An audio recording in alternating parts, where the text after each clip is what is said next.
Welcome to Name 3 Songs. I'm Sarah Fagan. I'm Jenna Million, and this is a podcast where we discuss feminist issues in music and pop culture, all while empowering fangirls. Because let's be honest, fangirls knew about that band way before you did. And today, we are getting candid with Beauty School Dropout. So if you're new here, welcome to the podcast. We are Name 3 Songs, and you're listening to our artist interview series. We've gotten to talk to some really cool up-and-coming artists over the past couple of months. I think one of our collective favorite interviews that we did recently was we spoke with Ben Roeder of the New York City-based rock band Quarters of Change. We talked about this rock music movement that's happening in New York right now, and also the responsibility as an artist of being vulnerable in your music. It was a very, very cool conversation. And another favorite of ours is getting to chat with LA pop rock band The Aces. If you guys don't already know them, what are you doing? We love them. They are a group of 4 badass women, and our conversation was just so cool because we got to talk about things like having strong female friendships and also how The Aces have become their own representation in music, being both proudly female and having queer members of their band. So along with our artist interview series, Name 3 Songs is also a podcast where we discuss pop culture news under a feminist lens. So depending on the news week, the conversation can be quite heavy because we like to discuss critically thinking about pop culture and how it affects real life and politics and all other things. But we like to start every episode with a fun, silly, goofy moment gossiping about fangirl nonsense. And this week, we do have a wonderful gift of fangirl nonsense. Because over the holidays, on Christmas Day, what do I wake up to other than rumors of Paul Mescal picking up women in pubs in North London, taking them home, and the next day taking them on a little walk and simply just running away from them. So Christmas Day, I woke up to tweets and TikToks filling my timeline all about this good, juicy gossip. Honestly, we haven't had a good celebrity rumor, I think, since everybody speculating that Sydney Sweeney and Glenn Powell were having an affair while filming Anyone But You. So the fact that now we have a fun, juicy little rumor about Paul Mescal of all people, and that there's evidence that feels like this could be factual. That man, this man. The evidence is that he's only ever paparazzi'd wearing running shorts. Yeah, the evidence is that paparazzi only ever catch him going for a run. And so I'm just imagining the morning after a night with Paul Mescal, he's like, oh wow, I had such a great time. Why don't we go grab a coffee and go for a walk in the park? And you're like, okay, cool. And then you put on your going out outfit and he puts on his running outfit. And you're like, wait a minute. Huh.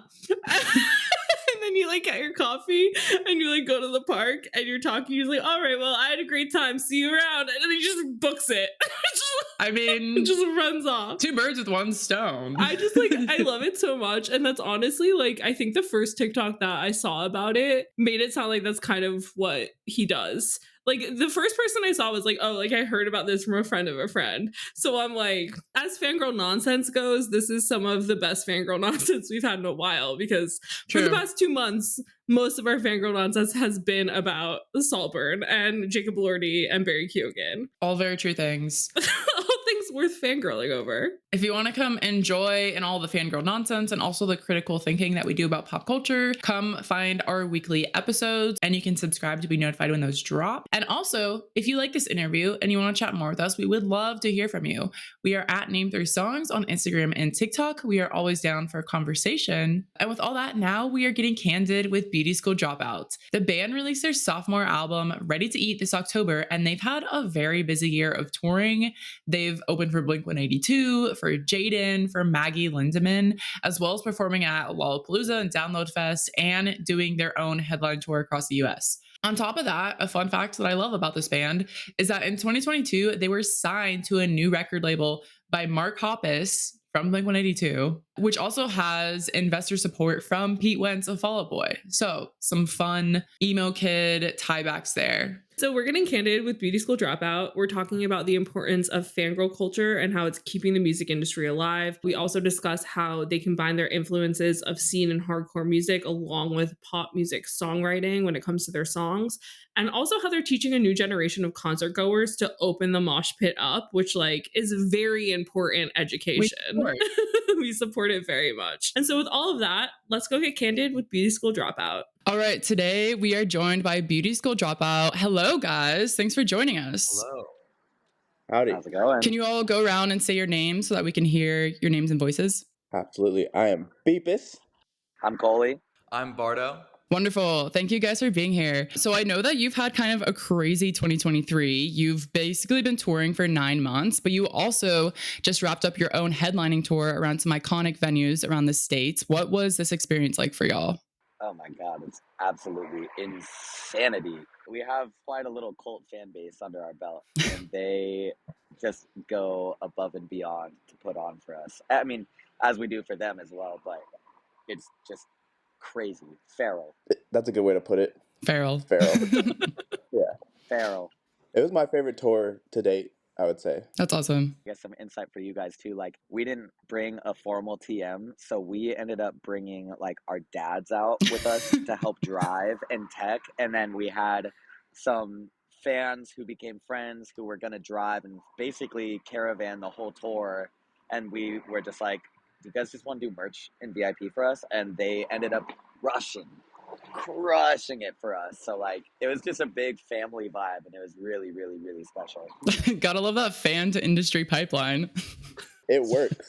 It worked. You're like, these girls know what they're doing. I love it. Oh, yeah. So they really crushed it. Literally, they were the backbone of the whole thing. Yeah, really to their credit, like they had done merch sales in the past, like through Grace, who ended up kind of becoming our like basically junior TM on the whole thing. She's done stuff like she like at a bigger venue in Seattle or Washington, where she's from, like Taylor Swift stuff, like kind of bigger venue stuff. So she kind of understands like the whole like merch sale, structure. But it was really cool to see them learn and just like really step up to the plate. And it was really 50-50. It's like they were going to crush it, they weren't going to crush it, and they absolutely crushed it. And it was just dope. And I'm really hoping that this turns into like further careers for them in the music industry. Because especially in touring, there's really is not a lot of women present in the space, and I think it's cool. And I feel stoked to like help inspire that and get that going. So it was rad. No, that's really awesome. It's cool that you guys open the doors to fans, because I feel like sometimes there's like a little fear of that. Yeah, we try to. I mean, we definitely like have our guards up for sure. We love our fans more than anything. It's really what it comes down to is if someone is treating us with respect, we treat them with respect. Yeah. Yeah. And it's just we'd like to treat people like humans, As you should. I mean, Yeah. I'm going to jump a little bit here because now that we're talking about fans, I have to bring this up. So one of like our main pillars of Name 3 Songs is to help teach fans how to be like quote unquote ethical fangirls. So like we discuss a lot the importance of media literacy and critical thinking within music culture. And like we've discussed a lot like fan to band parasocial relationships and the difference between healthy ones and dangerous ones. And so how do you guys as a band keep that like band to fan boundary while still being accessible as part of like your fan community? We're definitely learning as we go. It's hard because like I think it's so easy for us to say when you're face to face with someone and they're asking for your time, it's so hard to just be like, no. Yeah. So I think it's definitely a learning curve trying to figure out how to navigate the most polite and sustainable way to be like, hey, like I like actually have to go do something right now, but thank you so much for your time and energy and like for being here. Yeah. It's definitely a case by case basis depending on like who it is too, because there's a lot of people who are just like so obsessive that there's no being reasonable with them. I don't know. I'm curious your guys' take too. We just reciprocate the kind of energy that we're given. So like if you come up and like introduce yourself, and like I really actually appreciate when people go, "Can I give you a hug?" versus just like grabbing me. Yeah. It sets the right tone, and I will give you more of my time if you're treating me like I'm just a dude that makes music. You know what I mean? Like for all of us. And so like I understand the excitement because I get excited when I see like a band that I really like, but also like I know that if I go talk to them and go, "What's up? Here's my name. How are you doing?" versus like, "Oh my gosh," like it's just like the energy transaction. Yeah, and it's weird because we really, really respect and love our fans for how much they give us love and how hard they go for us, because they go hard for us, and like we see that every day, and we just really want to like give them our time and our energy, and I think it's easy to forget that we're also human. And also wake up on the wrong side of bed sometimes, and sometimes like I don't want to talk to anybody. Like, and I just like I want to just cry. And it's hard to walk out of a venue or wherever you are, and like 200 girls that just want you to be their internet boyfriend for like 5 minutes. Yeah. And I'm like, Yeah. dude, I can't even be I need to be my own boyfriend for a second. Yeah, You know what I mean? yeah, It's like, yeah. Speaking of internet boyfriend, it is hilarious to me when someone asks us to take a specific type of picture, and then we find on Twitter, oh my god, The way he loves looked at me. me. Wait, we were The just way he looked we at were me. just talking about this today because fans have been unearthing like One Direction meet and greet photos from like the early like 2010, 2011, 2012, and like the types of like poses they ask them to do is so funny. So like hearing you say it's still well and alive.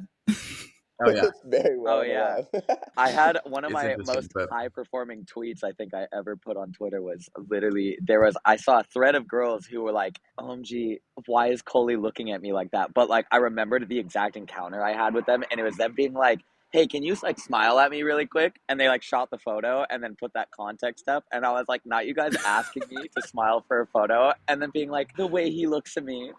To that point too, they also gas each other up. They're like, oh my god, he's obsessed with you.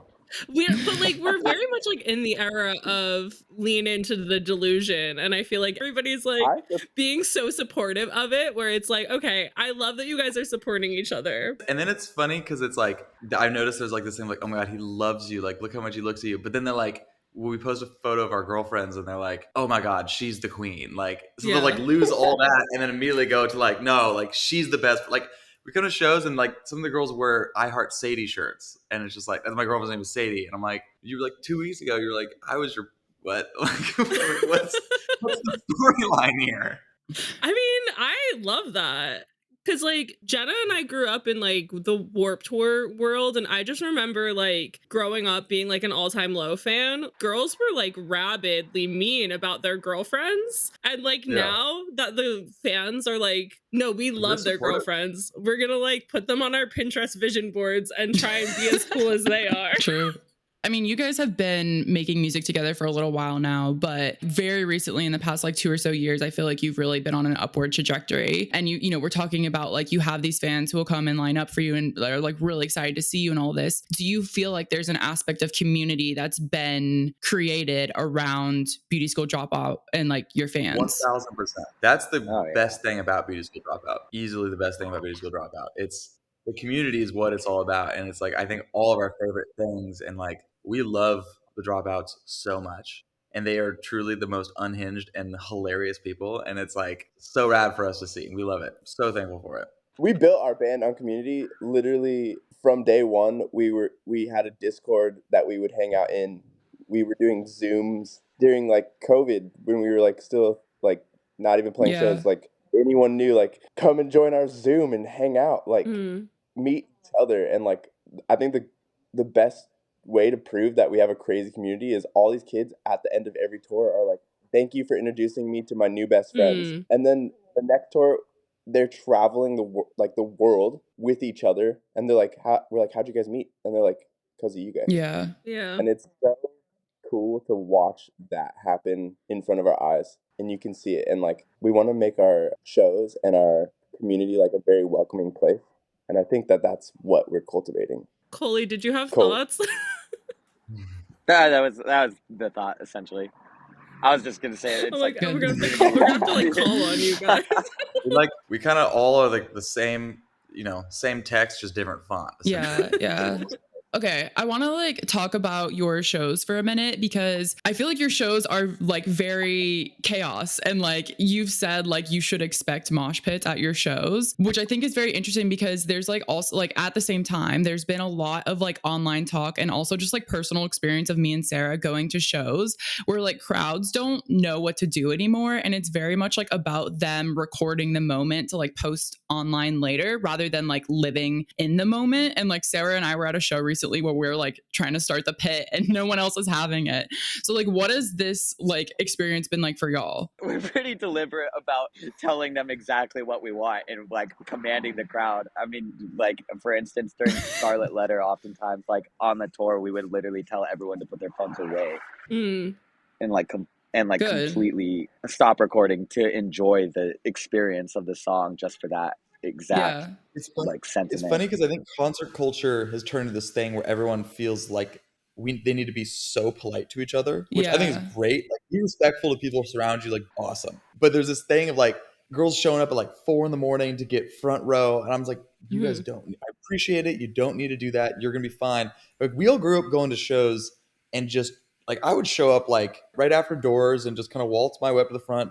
The pit would start, and the pit would just push me to the front. Yeah. And it was just like, that was exactly. And I'm like, it was never an issue of where I'm standing, you know? And I think it's like, obviously our fans are like, we might have been, a lot of them, their first shows, even their first experience of like this type of music. So, you know, we're all learning together. Yeah. I call our shows boot camp because especially having opened all year, garnered like a lot of different fan bases that are now like showing up to our headline show. I'm like, this is training so you guys can understand how to be at a Beauty School Dropout show. Yeah. Because we do want you to mosh, and I am going to crowd surf. Please catch me. Like, whereas like the shows where they found us, that is the thing that does not happen. Right. And so like it is funny because I'll like in VIP and like the pre-show stuff, or like before the set gets really crazy, I'm like, I'm just warning y'all, I'm about to jump in like a few songs, and you better catch me or I will judge you. Because I don't want to get dropped. Has it ever been a situation where you've like felt a little bit like your life's at risk? No, we have like the most gentle fans. Like even our mosh pits are like the softest mosh pits.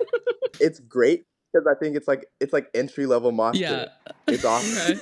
It's like, and to be fully honest, it's mostly just girls, and so sometimes like Colie, I think even like will like recognize that maybe there's like a few dudes in the middle, but it's mostly girls, and so he'll say it is a girl pit.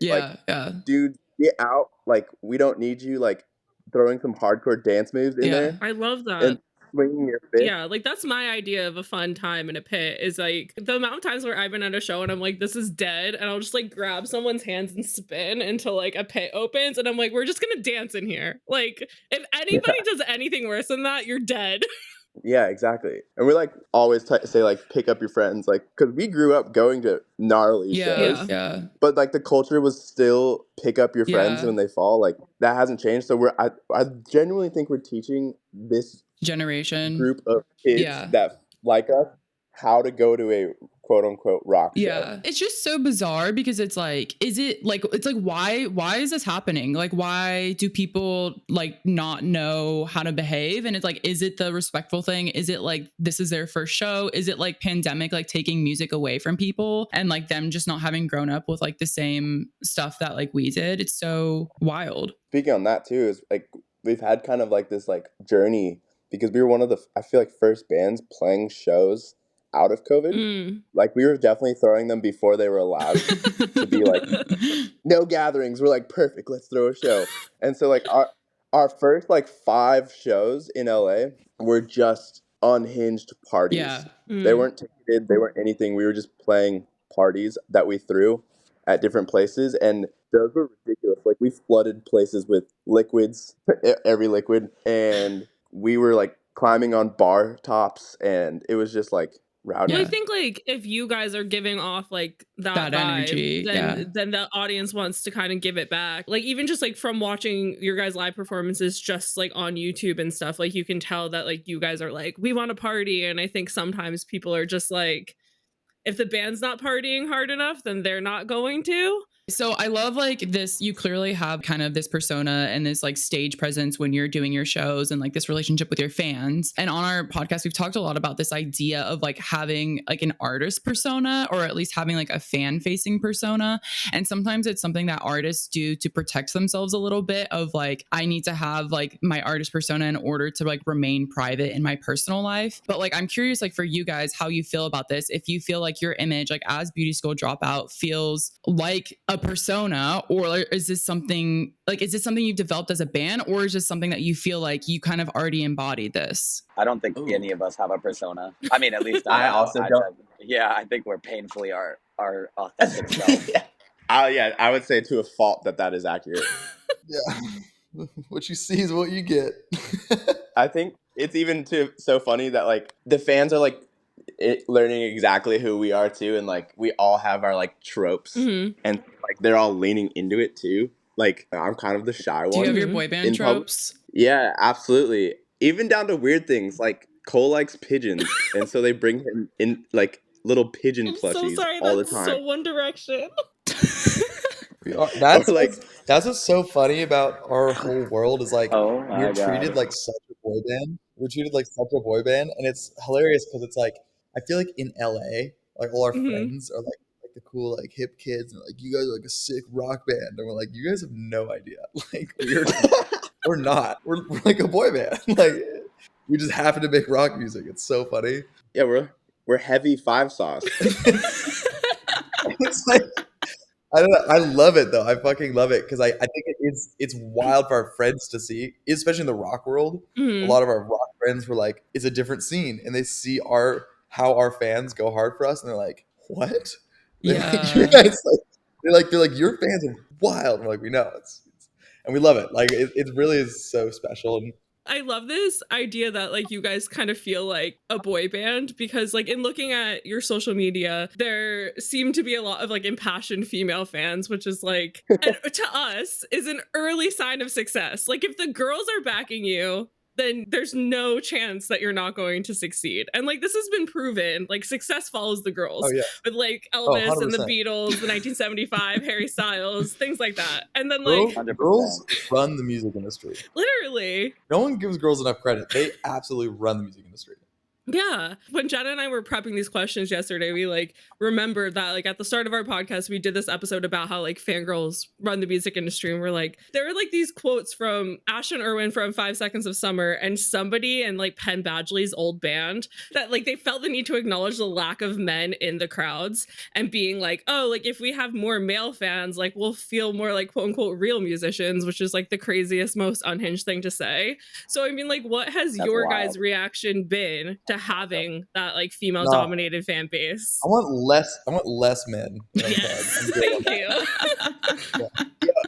We actually will say some really out of pocket things on stage because it's like all these girls that are having the time of their life and it is awesome. And then you see the boyfriends in the back not participating. I'm like, we will call them out directly from the stage. We'll say, we see you not clapping, or we have everyone get down low and like do all that stuff, and it's always the boyfriends in the back with their arms crossed, and I will just stare at them and mean dog them so hard and say something out of pocket on stage because like I wouldn't say we're mean through the mics, but we definitely just be saying we grew up going to like hardcore shows and they tell you exactly what to do and are kind of aggressive, and I like that. And so I'll just put them out of pocket.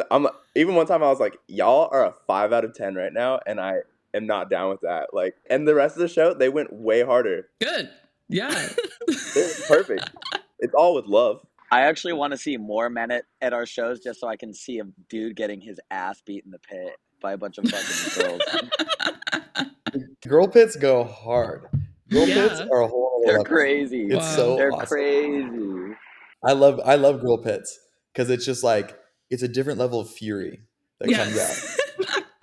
It's just pent up aggression and just like go off. Just go off.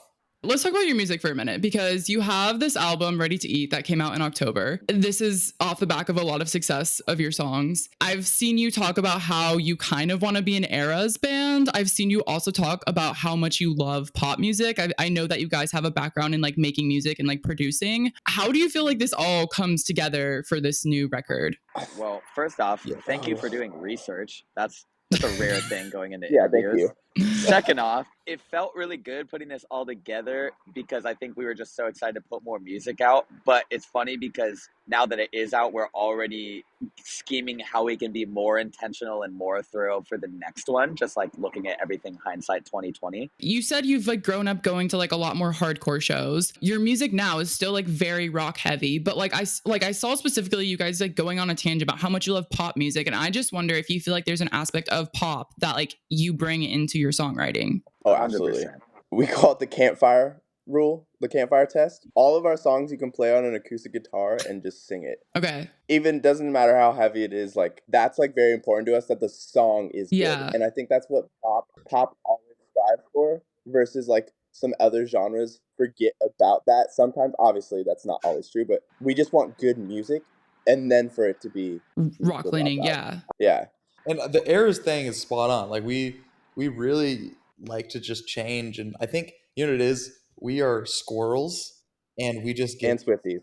yeah, and we just get so bored quickly, and like we just want to change. We want to wear something different. We want to look different. We want to do different music, and like we love taking our community on this journey where we're going, and they're really a part of it. Like we showed them songs. Like there's even for our VIP, like we gave them just unreleased music. They're just like, right here, here's a folder of Dropbox. Here's a Really? Dropbox folder of songs, and just Oh my like God. we love leaking stuff because I mean honestly we don't really do it for ourselves at this point. We do it for our listeners, and it's like we want to know what they like, and we really try to listen as hard as possible to like what are we doing well and what are we not doing well. So what do you feel like this album represents, Ready to Eat, as compared to like your previous album, We Made Plans and God Laughed? The name Ready to Eat is kind of a metaphor. It comes from kind of a humorous thing, but I think the big metaphor for us was this was a step into like we're ready for a seat at the table and for the next chapter. And I think we're just still hungry for it. And it's like there's been a lot of really amazing moments for us and successes, and I think we're still really hungry for what is next. Yeah. And I think the songs on it dove a little bit deeper and more personal into like Cole's like obviously writing lyrics, so like into his trials and tribulations, but I think Bardo and I also very much so relate and contribute in that sense too. So we're all just like this one cut a little bit deeper into who we are and were as people. Yeah. It kind of felt like a sequel to the first album in the best way possible. And I think it's really cool because this next project that we're talking about, we're already kind of game planning it being longer than the last two and being like a true full-length album. And so I felt like in a way this kind of felt like closing a door to open a new one. Yeah. Just because like up until this point we've put out short form projects and just gotten really straight to the point, and like I don't want to say no fluff, but just like all the records so far have been like very straight to the point, and we like throw little things in to add excitement, but like I'm really looking forward to this next project, just like being very open and exploring different like our own narratives, but also like throwing different things into it that give it a little bit more of a storyline and a body and personality, like interludes and like even voice memos that we have like back in our archives or certain moments in time that just like give you that nostalgic feeling beyond just like what you're hearing sonically. Yeah. I really like that idea of playing with things that are more personal and like as a way you're kind of giving it to fans, but it feels like a lot of what you're doing is you just like love making music. You enjoy making music and you're just like, sure, why not? Let's just let's just leak some stuff for fans because this is for them anyways. Yeah, 100%. That's super accurate. It's been funny coming home because everybody's like, are you just exhausted? I'm like, dude, no, I want to write. I want to like make things again. Like we've been in a box for the last 9 months. I want to just like really express myself and just put it all on paper. Yeah. Is it hard for you guys to write while you're on the road, especially with like touring that much? Yeah, we literally just don't. Yeah. I think once we get to like tour bus level, it's like a whole game. Yeah. But we're like on the move in like vans or RVs or like flights and like all that stuff. And so it's like, it's not very conducive, but I guarantee you the second we're in a tour bus, we're going to have a studio in the back and that is where you'll find us if we're not on stage. So like from reading and watching interviews and all that stuff, like Jenna said, it feels like you guys do like really, really love creating music, but also like the live show is such a big part of like what you guys are. So is there like a preference to like what you prefer? Do you like being on the road for like 9 months out of the year, or do you want there to be more time for the music creation? Oh, I love touring. I personally do all of this to play shows. Okay. Playing shows is my water. And I need water to survive. I'm pretty split. I love both. I love being on tour and I love playing shows. I like crave the ability to be able to express myself through creation. So I think sometimes it gets a little bit hard when I can be like as obsessive over art as I can be when we're like 6 months into the road. I'm like, I just want to like make something. But I mean, I have so much love for both, really.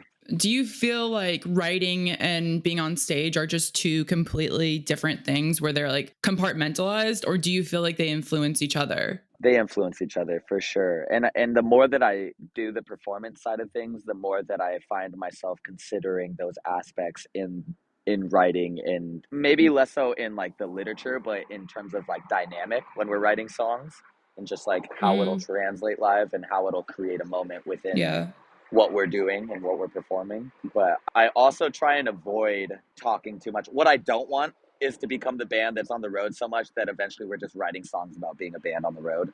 Oh, yeah. No one likes that. Yeah. So I like ironically try and avoid talking about like that kind of stuff on the road. I'm sure we'll have our I'm coming home song someday, but but for now I try and like live life hard when we get home, just so we have more to talk about. Valid. So I know you just complimented us for doing research. I think you're going to be annoyed at us doing research at this point, because I did find out that you, Cole, were in the Watermelon Sugar music video. And you only talked about this like once. Yeah. And I feel like we need to talk about it, because part of like what we do on our podcast is we have this segment called Fangirl Nonsense, where we just talk about fangirl nonsense, and this feels very much like fangirl nonsense. You're one of literally 2 men in this music video. Like the other one's Harry Styles. Like, how did this happen? Can Explain. you expand? Just a crazy swing of events. I've always worked in like film and on music videos and photography stuff, so through that I kind of met a lot of casting directors and producers. And the night before the shoot, I got hit up by this casting director who knew I was freelancing, and she's like, hey, like, just submitted you for a job, like Harry really likes your look, they want to have you on set, it'll be a short day and it'll just be this quick easy thing, whatever, and this is the pay, which was like dismal. I barely made anything off of it. And so I was like, oh, like, cool, that sounds like it'll be a great thing.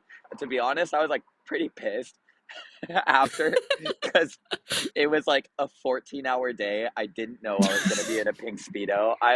Me just being insecure, I was like, what? Like, I'm not ready for this. It was a whole cast of like 50 beautiful women, Harry Styles, and then a production team of like 100 people, and my scrawny ass in a little pink Speedo.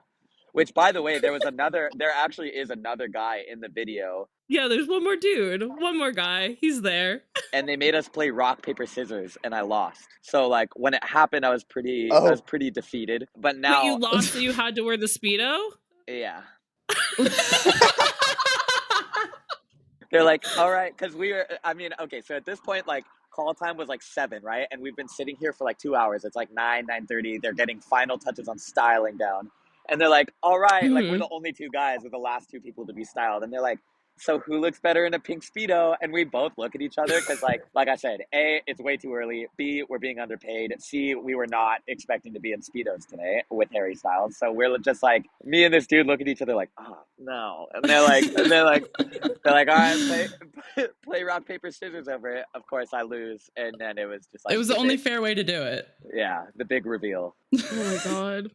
Thank you for the behind story. This is a gift. This is a gift for us. You want a real behind story? There's literal TMZ photos of like super hyper zoomed in photos of my sweet cheeks down the beach from like way far away, because whoever got a hold that Harry Styles was filming his music video that day. So you can actually go, like, before the music video, they had all these write-ups on TMZ of like, ew, and then people started trying to spin the lore into like, is this a hint that Harry's bi? Like, who's this mystery boy that he has on the beach? Is this like a secret gay relationship? Wow, I love that you also have like experienced firsthand like paparazzi and media narratives. Yeah. I wish that I just ended up the boyfriend. That would have been cooler. But... Yeah, I was gonna say you would be down, bro. If I was Harry, dog. Who wouldn't be? I feel like you could find like the straightest man on the street and be like, if Harry Styles propositioned you, would you be down? And he'd be like, I would be. Oh, I'm already hella gay. It wouldn't take that much convincing. So with all of this, like, that you guys have been doing this year, obviously you're back home now. It sounds like you're working on some recording stuff. Like, what can fans expect from you in 2024? Lots of shows, lots of new music, more chaos, a new era, more chaos, guaranteed more chaos, and shenanigans. More photos of me in a pink Speedo. Oh yeah, Watermelon Sugar 2.0. So for our final question, we like to ask everybody the same thing, which is, so the ethos of Name 3 Songs is to empower fangirls, and we think it's important to celebrate the things we love unapologetically. So, guys, what are you fangirls of? Pigeons. Oh. Can you elaborate on this? They're, I think, single-handedly one of the most misunderstood birds on this planet. True. Like, they're so gorgeous. I mean, like, pigeons are so pretty, but they're just so grunge, and like everybody thinks they're like rats with wings, but they really just are trying to eat, you know? I feel like that's a good analogy for me. That is true. They're so grunge and they're trying to eat. They were raised to deliver Same. mail for us. Like, we loved them once, and now we don't. Yeah. Yeah, exactly. Pigeons. I'm a fangirl of, honestly, I feel like I have an outward persona of me being cool, but I'm actually so not cool. I just love video games, anime, Wow, same. painting, and hiding in my house. And I'm a fangirl of that. And like, I really love hardcore music right now. I'm just like, have been obsessed. Straight from the Path is like my favorite band right now. And I just, yeah. Living life. I'm a loner and I love it. Oh, I'm actually a massive fangirl of Ryan Tedder too. And I'm a really big fangirl of like. What is your Roman fashion, and Empire? I just like anyone. Yeah, what's my Roman Empire? Probably the Roman Empire. Are you a Roman Empire kind of guy?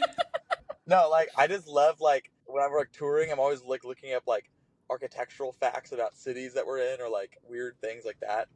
I nerd about that kind of stuff, and my YouTube explore page is like weird like architectural digest things, and so yeah, I just kind of boring nerd stuff. Love that. Okay, well, thank you guys. This has been chaotic, but we appreciate you coming to talk. We appreciate learning about your fans and your shows and your music. So thank you guys for joining us today.